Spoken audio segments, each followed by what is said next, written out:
ऐसा है कि ये बात राहुल गांधी जी ने कही है कि अगर हम सत्ता में आए तो हर व्यक्ति की जांच होगी, जिसमें महिलाओं के मंगलसूत्र को भी उन्होंने नहीं छोड़ा।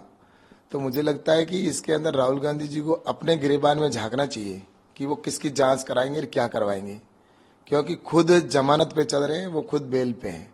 इसलिए पूरा देश जानता है कि उन्होंने अपने समय के अंदर कितने घोटाले किए और उन घोटालों की जांच हो रही है, और उसमें वो खुद और उनके कई ऐसे जो नेता है कांग्रेस के, जो आने वाले समय में जेल में जाने वाले हैं। तो मुझे लगता है कि ये सिर्फ चुनावी के समय लोगों को प्रलोभन देने के लिए कह रहे हैं, लेकिन मुझे लगता है कि इनका आने वाले समय में कभी ये न तो प्रधानमंत्री बन सकते हैं, ना ही ये कभी इस देश का नेतृत्व कर पाएंगे, क्योंकि जनता आज प्रधानमंत्री नरेंद्र मोदी जी के साथ है। और आने वाले समय के अंदर मुझे लगता है कि ये घमंडिया गठबंधन कहीं आसपास में भी नहीं है।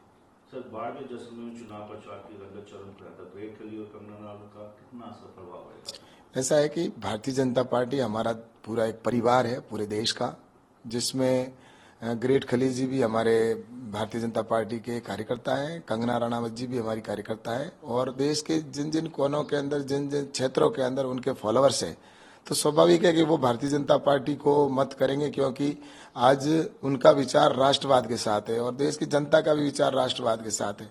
तो स्वाभाविक है कि वो जब आएंगे तो उनके फॉलोअर्स निश्चित रूप से उनकी ओर आकर्षित होकर और उनके विचार के साथ जुड़ के और कमल के फूल पर वोट देंगे।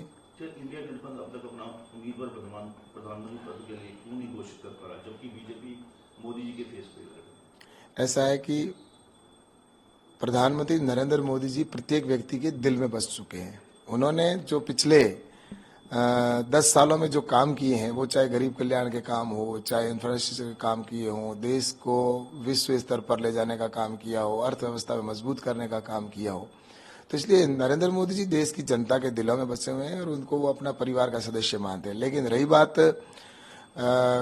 ये जो घमंडिया गठबंधन है, इस गठबंधन में आज तो क्या, भविष्य में कभी भी कोई प्रधानमंत्री घोषित नहीं कर पाएंगे ये लोग, क्योंकि ये हमारे यहाँ पर एक कहावत है कि मतीरों का भारा, वो कभी गठड़ी के रूप में नहीं बन सकता। तो ये कभी एक नहीं हो सकते। इनके आपस में इतने प्रधानमंत्री के दावेदार हैं कि वो खुद ही एक दूसरे को काटने में लगे हुए, तो क्या वो घोषित कर पाएंगे? हमारे जनता प्रधानमंत्री नरेंद्र मोदी जी के साथ है और भारतीय जनता पार्टी निश्चित रूप से आने वाले समय के अंदर 400 प्लस के साथ में हिंदुस्तान के अंदर आने वाली है। सर, इस लोकसभा चुनाव में बीजेपी का संकल्प पत्र और मोदी की गारंटी है, तो दूसरी ओर कांग्रेस का घोषणा पत्र, न्याय पत्र है।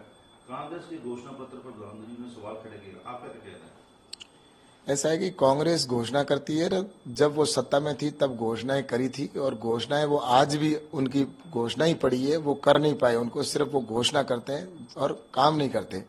लेकिन भारतीय जनता पार्टी जो संकल्प लेती है संकल्प पत्र के माध्यम से, तो उसको पूरा करती है, चाहे वो देश का हो चाहे प्रदेश का हो।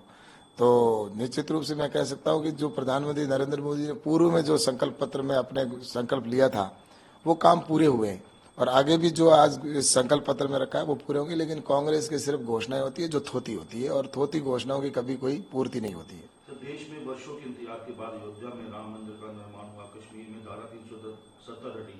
अब यदि भाजपा सरकार वापस बनती तो अगला कौन सा बड़ा काम जो सरकार है? ऐसा है कि भारतीय जनता पार्टी का प्रत्येक कार्य महत्वपूर्ण होता है। प्रधानमंत्री नरेंद्र मोदी जी का विजन है 2047 में भारत को विकसित करना।